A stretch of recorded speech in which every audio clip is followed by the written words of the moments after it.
Welcome students to online class of Royal academy.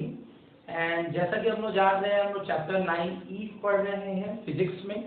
तो 9E में हमने पहले क्लास में देखा था कि ऑप्टिकल इंस्ट्रूमेंट्स होते क्या है। उसके बाद हमने देखा ऑप्टिकल इंस्ट्रूमेंट में least distance of distinct vision होता क्या है, विजुअल एंगल्स होता क्या है।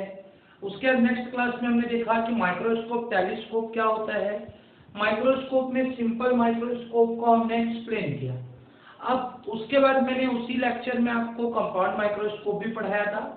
तो कंपाउंड माइक्रोस्कोप एक ऐसा डिवाइस होता है जिसमें से छोटी सी छोटी वस्तुओं को, जिसको हम लोग खुली आंखों से नहीं देख सकते, नेकेड आई से नहीं देख सकते, उन सब चीजों को देखने के लिए, बड़े रूप में देखने के लिए जिस डिवाइस का यूज किया जाता है वो क्या कहलाता है? कंपाउंड माइक्रोस्कोप, संयुक्त सूक्ष्मदर्शी। The device which is used to see the tiny particles which are not seen by naked eye in a magnified form is called compound microscope। एक ऐसी युक्ति जिसकी सहायता से नगण्य वस्तुओं को, जो न देखी जा सके, उन वस्तुओं को आवर्धित रूप में देखने के लिए जिस डिवाइस का उपयोग किया जाता है स्टूडेंट, वो आपका क्या कहलाता है? कंपाउंड माइक्रोस्कोप या संयुक्त सूक्ष्मदर्शी कहलाता है। इसमें हमने देखा था ये रिफ्लेक्शन के सिद्धांत पर कार्य करता है। It works on the principle of refraction, अपवर्तन के सिद्धांत पर कार्य करता है। तीसरा चीज हमने देखा था बनावट। इसके लिए हम लोग दो खोखली नली ले लेते हैं, दोनों को स्क्रू के माध्यम से एक दूसरे के अंदर डाल दिया जाता है। पहले नली के अंदर दूसरा नली को क्या कर देते हैं हम लोग? इंटेक कर देते हैं इस तरीके से। अब इंटेक करने के बाद स्क्रू लगा के इसको आगे पीछे किया जाता है। दोनों नली के कॉर्नर्स पे दो हम लोग लेंस लगाते हैं। There are two lenses used on the corners of the two tubes. दोनों नलियों के किनारे पर दो उत्तल लेंस का प्रयोग किया जाता है। जिसको ऑब्जेक्ट के पास रखते हैं, वस्तु के पास रखते हैं, उसको अभिदृश्यक ऑब्जेक्टिव लेंस बोलते हैं। और जिसको नेत्र के पास रखा जाता है वो क्या कहलाता है? नेत्रिका या आईपीस। यहां तक मैंने आप लोगों को एक्सप्लेन किया था। तो आज हम लोग देखेंगे स्टूडेंट इसका वर्किंग। क्या देखेंगे स्टूडेंट? इसका वर्किंग, इसकी कार्यविधि कैसी होती है, हाउ इट वर्क्स, इसकी कार्यविधि क्या है। तो सबसे पहले हमको दो लेंस ले लेना है, और दोनों लेंस का जैसा कि हम जानते हैं कि ऑप्टिकल सेंटर सेम रहेगा।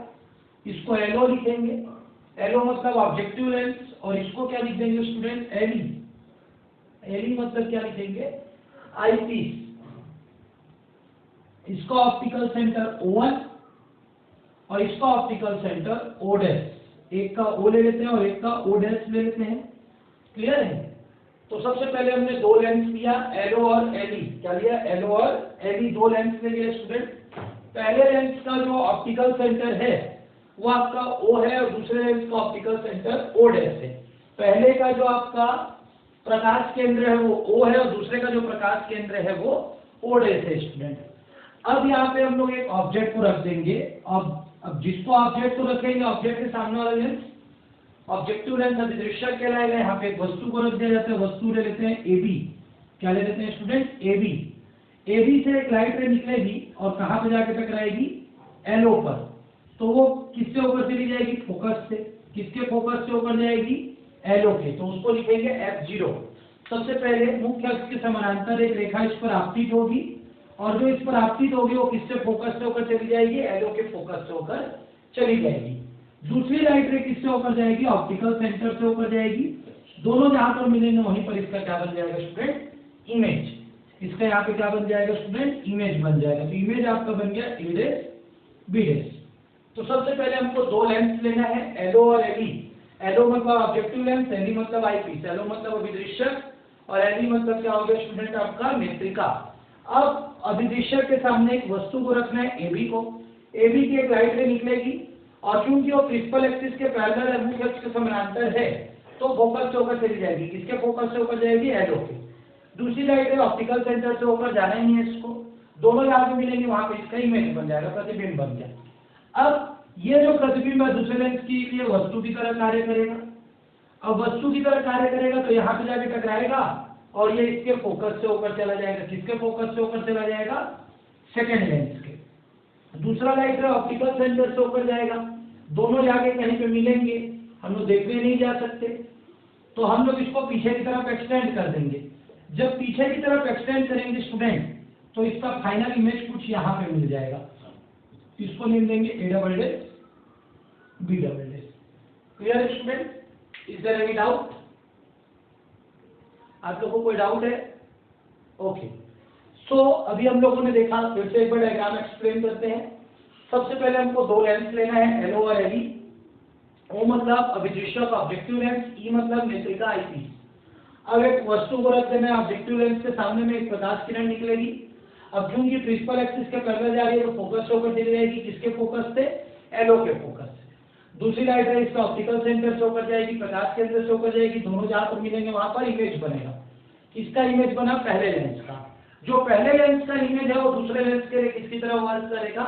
ऑब्जेक्ट की तरह वर्क करेगा। ऑब्जेक्ट की तरह वर्क किया, एक लाइट रे निकली प्रिंसिपल एक्सिस के पैरेलल, तो ये किससे होकर चली जाएगी स्टूडेंट? फिर से फोकस से होकर चली जाएगी। जब ये फिर से फोकस से होकर चली जाएगी स्टूडेंट, तो फोकस से होकर जाने के कारण क्या होगा? इसका लास्ट इमेज कहाँ बन जाएगा? इंफिनिटी पे।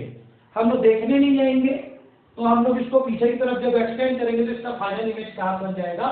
ए double dash B double dash. अब जैसा कि हम जानते हैं ऑब्जेक्ट में बनने वाला एंगल अल्फा, इमेज में बनने वाला एंगल क्या हो जाता है स्टूडेंट? बीटा। क्या हो जाता है स्टूडेंट? बीटा। तो सबसे पहले हम फॉर्मूला जानते हैं, magnifying power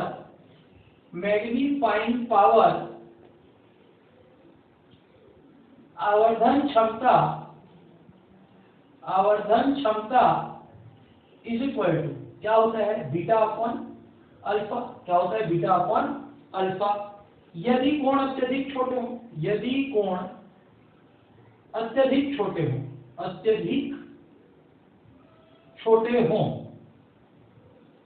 if angles are so small, यदि कोण अत्यधिक छोटे हों तो बीटा की वैल्यू लगभग किसके बराबर हो जाती है? tan बीटा के। और अल्फा की वैल्यू लगभग किसके बराबर हो जाती है? tan अल्फा के। तो m इज इक्वल टू कैसे दिखेगा स्टूडेंट? के tan beta upon tan alpha. कैसे दिखेगा? m is equal to tan beta upon tan alpha. Equation number क्या हो गया स्टूडेंट? 1 हो गया। अब पहले लेंस के लिए स्पष्ट दृष्टि की न्यूनतम दूरी, least distance of distinct vision ये होगा, और दूसरे लेंस के लिए least distance of distinct vision हमको पता है d होगा। क्यों d होगा? जहां पर फाइनल इमेज बनता है, जहां पर अंतिम प्रतिबिंब बनता है, वही स्पष्ट दृष्टि की न्यूनतम दूरी होती है। तो सेकंड लेंस का फाइनल इमेज कहां बन रहा है? A double dash B double dash पर। तो ये आपका क्या हो गया? स्पष्ट दृष्टि की न्यूनतम दूरी, least distance of distinct vision. लेकिन पहले लेंस के लिए जहां पे ऑब्जेक्ट है वही आपका स्पष्ट दृष्टि की न्यूनतम दूरी है स्टूडेंट। तो अब हम लोग एक ट्रायंगल लेंगे, इन ट्रायंगल, कौन सा ट्रायंगल लेंगे स्टूडेंट? हम लोग एओबी में। कौन सा ट्रायंगल लेंगे? एओबी में tan alpha is equal to क्या हो जाएगा? AB upon OB। क्या हो जाएगा? AB upon OB। tan alpha एक ट्रायंगल ले लिए AOB में, तो tan अल्फा बराबर लंब बटा आधार perpendicular upon base AB upon OB, या tan alpha is equal to हो गया AB अपॉन माइनस D। क्या हो गया student? AB upon minus D, क्योंकि O से लेके A तक की जो दूरी है OA है, O से लेके जो A तक की दूरी है वो आपकी माइनस D है। इसी तरीके से इन ट्रायंगल, बड़ा वाला ट्रायंगल ले लो, A double dash O dash B double dash. कौन सा ट्रायंगल ले रहे हैं? A double dash O dash B double dash. तो इसमें बीटा एंगल बन रहा है tan beta is equal to क्या हो जाएगा student? A double dash B double dash upon OA double dash. क्या हो जाएगा? OA double dash. तो tan beta is equal to B क्या हो गया? फिर से A double dash B double dash upon minus D, क्योंकि O डेश से A डबल डेश की वैल्यू को भी हम लोग किससे डिनोट कर रहे हैं student? Minus D। tan alpha और tan बीटा का मान इक्वेशन 1 में पुट करेंगे तो m इज इक्वल टू कैसे दिखेगा? A double dash B double dash upon minus D, AB upon minus D cancel, तो m इज इक्वल टू कितना आ गया? A double dash B double dash upon AB आ गया student. क्या आ गया? AB। Equation number 2 हो गया। Clear student? यहां पर तक तो हमने देखा स्टूडेंट कि किस तरीके से m is equal to tan beta by tan alpha किसमें परिवर्तित हो गया? A double dash B double dash upon AB। इसमें दो ट्रायंगल लेना है, AOB ले लेना है और A double dash O dash B double dash ले लेना है। tan अल्फा tan बीटा की वैल्यू निकाल लेना है, लंब बटे काट परपेंडिकुलर अपॉन बेस से। माइनस सी कैंसिल हो जाएगा, तो m is equal to a double dash b double dash upon क्या आ जाएगा स्टूडेंट, a b आ जाएगा। अब इसके आगे का जो प्रोसीजर रहेगा स्टूडेंट, इसमें आपको करना क्या है कि देखो इसमें और इसमें कोई भी रिलेशन नहीं है, मतलब a double dash b double dash में और ab में कोई भी रिलेशन नहीं है, there is no relation between a double dash b double dash and ab। तो हमको रिलेशन लाना है, तो रिलेशन लाने के लिए हम लोग क्या करते हैं, रिलेशन लाने के लिए हम लोग ये वाले इक्वेशन में ऊपर नीचे किसका मल्टीप्लाई कर देते हैं, a डेज b डेज का, किसका मल्टीप्लाई कर देते हैं, a डेज b डेज का, a डेज b डेज का हम लोग ऊपर नीचे मल्टीप्लाई कर दिए। इस इक्वेशन में, इक्वेशन 2 में a डेज b डेज का ऊपर नीचे मल्टीप्लाई कर दे, क्यों, इसका रिलेशन इससे है, इसका रिलेशन इससे है, तो अगर इसका और इसका रिलेशन निकालना है तो इसका रिलेशन इससे निकालना पड़ेगा, फिर इसका रिलेशन इससे निकालना पड़ेगा। Clear student, is there any doubt? तो ऊपर नीचे हम लोग किसका मल्टीप्लाई कर दिए, इसका। इक्वेशन नंबर कितना हो गया वाला, थर्ड हो गया स्टूडेंट। अब आपको दो ट्रायंगल लेना है, इन ट्रायंगल AOB तथा कौन सा ट्रायंगल ले रहे हैं, A dash B dash O या A dash O B dash, कौन कौन सा ट्रायंगल ले लिए, AOB A dash O B dash, मतलब ये वाला ट्रायंगल ले रहे हैं स्टूडेंट और ये वाला ट्रायंगल ले रहे हैं। क्लियर, दो ट्रायंगल ले लिया हमने, तो दोनों ट्रायंगल में एंगल हो दोनों में क्या दिख रहा है आपको, कॉमन, क्या दिख रहा है स्टूडेंट, कॉमन दिख रहा है। फिर इसमें a और इसमें a डेश कितना डिग्री दिख रहा है स्टूडेंट, 90 डिग्री। सबसे पहले एंगल हो दोनों में क्या हो गया स्टूडेंट, कॉमन हो गया, और एंगल a और एंगल a डेश क्या हो गया स्टूडेंट, 90 डिग्री हो गया। जब 90 डिग्री हुआ तो दोनों ट्रायंगल क्या हो गए, दोनों ट्रायंगल, दोनों त्रिभुज क्या हो गए, समरूप, सिमिलर हो गए, दोनों ट्रायंगल क्या हो गए स्टूडेंट, सिमिलर हो गए। तो पहले भी हम लोग पढ़ चुके हैं, परपेंडिकुलर अपॉन परपेंडिकुलर, लंब बटा लंब बराबर आधार बटा आधार, OA अपॉन OA डेश। फिर से एक बार रखेंगे, अगर दो ट्रायंगल सिमिलर हो जाते हैं, दो ट्रायंगल समरूप हो जाते हैं, तो लंब बटे लंब का अनुपात आधार बटे आधार के अनुपात के बराबर होता है। Perpendicular upon perpendicular is equal to base upon base. Clear student, कोई डाउट यहाँ पर तक किसी को भी नहीं है? अब फाइनल ये हो गया इक्वेशन नंबर कितना आपका, 4। इसी तरीके से फिर दो ट्रायंगल ले लो, इन triangle A dash O B dash, कौन सा ट्रायंगल ले रहे हैं, A dash O dash B dash, A dash O dash B dash, तथा एक और ट्रायंगल ले लेते हैं, A double dash B double dash O dash, A double dash O dash B double dash. It means अब हम लोग ये वाला छोटा वाला ट्रायंगल और एक ये बड़ा वाला ट्रायंगल, ये दोनों ट्रायंगल को ले रहे हैं स्टूडेंट। तो एंगल O डैश बराबर एंगल O डैश, दोनों में क्या हो गया, कॉमन, उभयनिष्ठ हो गया स्टूडेंट। और एंगल A डैश और इसमें एंगल A डबल डैश, दोनों क्या हो गया, 90 डिग्री। तो दोनों फिर से ट्रायंगल क्या हो जाएंगे, सिमिलर, दोनों ट्रायंगल फिर से क्या हो गए स्टूडेंट, सिमिलर हो गए, समरूप हो गए, दोनों ट्रायंगल फिर से क्या हो गए, समरूप। तो वही करो, लंब बटा लंब, A dash B dash upon A double dash B double dash is equal to base क्या है, O dash A dash upon O dash A double dash. Clear है इसमें, ये हो गया इक्वेशन नंबर 5। फिर से वही दो ट्रायंगल लिया, A dash O dash B dash, A double dash O dash B double dash, angle हो कॉमन, ये और ये 90 डिग्री, दोनों ट्रायंगल सिमिलर, समरूप, समरूप होने का लंब बटा लंब, आधार बटा आधार, क्या हो गया, आधार बटा आधार। इक्वेशन 4 और 5 हो गया। इक्वेशन 4 और 5 की वैल्यू को स्टूडेंट हम लोगों को कहाँ पे पुट करना है, इक्वेशन नंबर 3 पे। कहाँ पुट करना है, इक्वेशन नंबर 3 पे, समीकरण 3 पे इसका मान को रख देते हैं। समीकरण 3 कहाँ है, यहाँ पे देखो, A double dash B double dash upon A dash B dash है, ये उल्टा दिख रहा है, तो इसको उल्टा रख देते हैं अपन, M is equal to O dash A double dash upon O dash A dash into A dash B dash upon AB, ये भी उल्टा दिख रहा है, इसको भी उल्टा रख दो, OA डैश अपॉन क्या रख सकते हैं, OA रख सकते हैं स्टूडेंट। मीन्स हमको क्या करना है, भले ही दिख रहा है हमको अलग, लेकिन ये उल्टा दिख रहा है, रेसिप्रोकल दिख रहा है, तो हम लोग इसको भी रेसिप्रोकल रख के उसकी वैल्यू को पुट कर सकते हैं स्टूडेंट।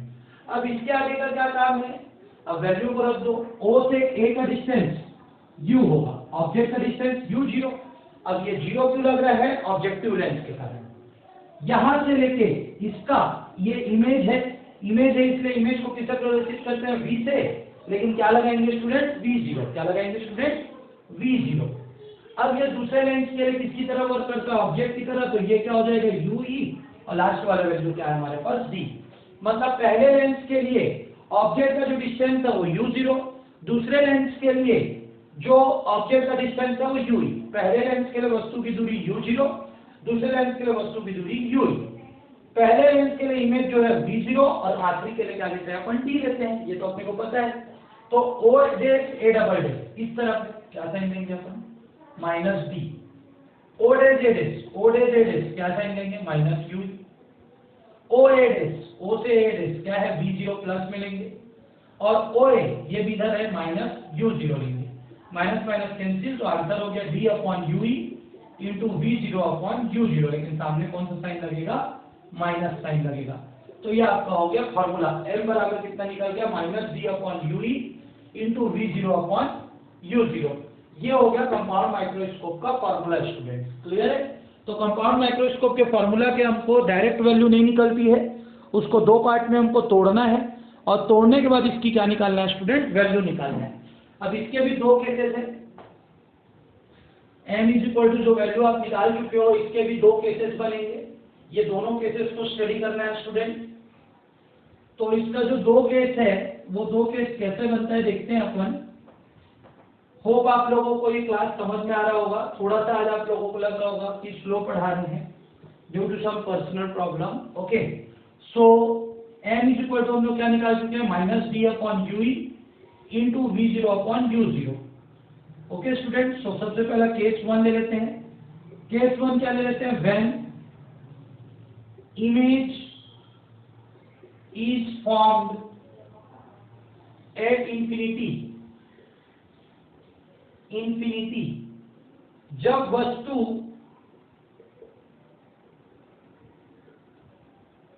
अनंत, जब प्रतिबिंब अनंत पर बने, प्रतिबिंब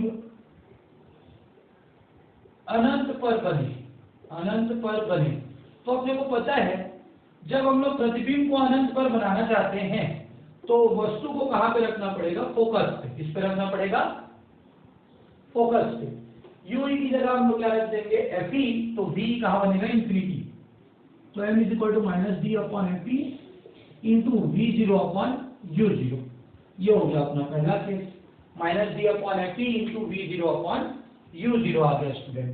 और केस 2 क्या करेंगे अपन, case 2 when image is formed at least distance of distinct vision,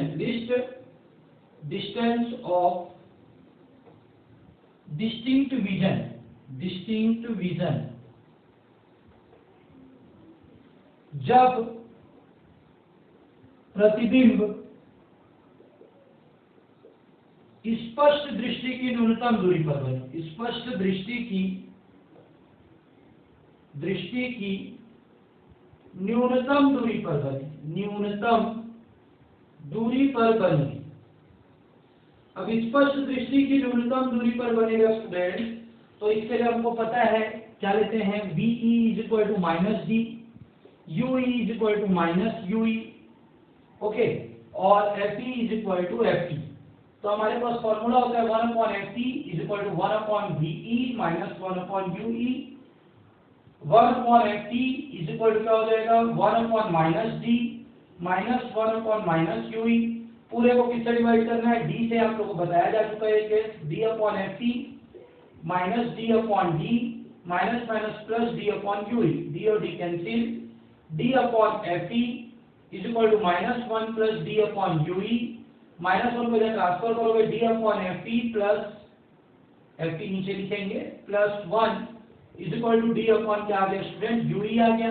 अब d अपॉन ue आ रहा है स्टूडेंट, तो d अपॉन ue का अपन क्या करेंगे, जो d अपॉन ue की वैल्यू इतनी आ रही है, यहाँ पर डी अपॉन यू ई दी हुई है, तो हम लोग डायरेक्ट उसकी वैल्यू पुट कर देंगे। N is equal to minus, ये वाला वैल्यू को डायरेक्ट रख दो, d upon f e plus 1, और फिर लिखेंगे v zero upon u zero. ये हो गया आपका आंसर। मीन्स आपको क्या करना है, v is equal to minus C ले लेना है, with distance of distinct region, u E बराबर minus U E, F E बराबर एफ ई, एफ बराबर v माइनस क्यू जानते हैं, v की जगह d रख दिए, इसकी जगह माइनस यू रख दिए, माइनस माइनस प्लस हो गया, पूरे को d से मल्टीप्लाई कर दिए तो d अपॉन एफ ई हो गया। d अपॉन एफ ई के बाद क्या करना है student, d d cancel, minus one उधर जाके प्लस 1, ये d अपॉन यू की वैल्यू निकल गई, d अपॉन यू की जगह में वैल्यू को पुट कर दिए। इस तरीके से आपका दोनों केस और कंपाउंड माइक्रोस्कोप का आज का क्लास कंप्लीट होता है। होप आप लोगों को समझ में आया होगा। अगर समझ में नहीं आया होगा तो जो भी डाउट होंगे आप कॉल करके पूछ सकते हैं। Thank you students.